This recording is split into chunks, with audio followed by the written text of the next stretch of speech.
Retired General Richard Newton, I'm so glad you're here with us all morning, as we have so much to talk about here. You know, Monday there were these talks with Russia and Ukraine, but they talked for 5 hours. There was no ceasefire, as Ukraine urged. What was the point?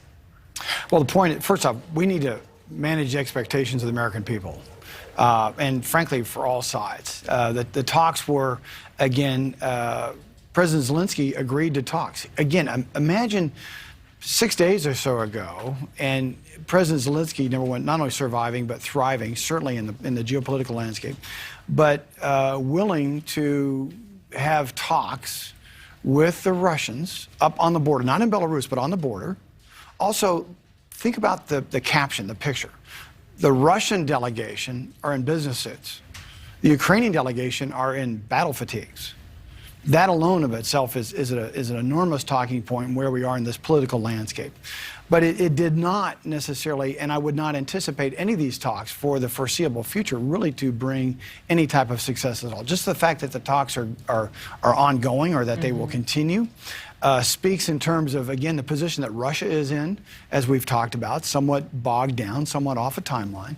Also, it goes back to the importance of all instruments of national power. That's on the side of Ukraine as well, in terms of diplomatic, finance, economic, military information, and so forth. And so these are tools that President Zelensky is using, not as an appeasement, but really as a position of strength in this case, the way I see it from a diplomatic standpoint. Well, at least the narrative looks like one of strength. But you have this gritty Ukrainian military, and you have this cold, calculated Russian force.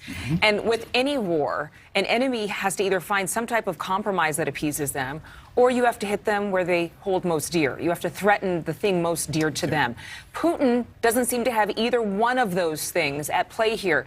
His ego alone wouldn't have him compromise at this time. And we don't know exactly what he holds dearest, or do we?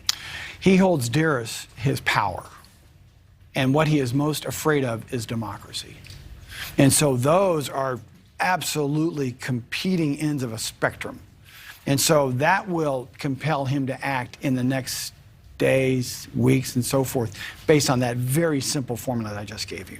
Now, what's happening right now in the intelligence community, in the U.S. intelligence community, and also in other capitals, is really trying to get in, what is the state of mind of Putin right now?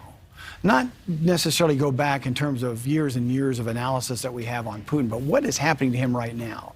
As he's backed into a corner, that he's bogged down, that is he listening to his generals or not? Does he pull out other instruments of warfare that we've talked about earlier this morning?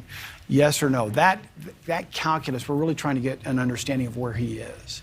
Very, very difficult, but I believe that is the gap in terms from an intelligence standpoint that we need to close fairly, if not immediately, as best we possibly can. But with all the resources that he is throwing at this situation and continues to throw at this situation, the investment is heavy for Russia.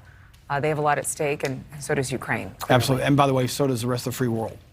Thank you. Thank you so much for watching. Make sure to click on the red subscribe button below so you can get more of NewsNation's fact-driven, unbiased coverage.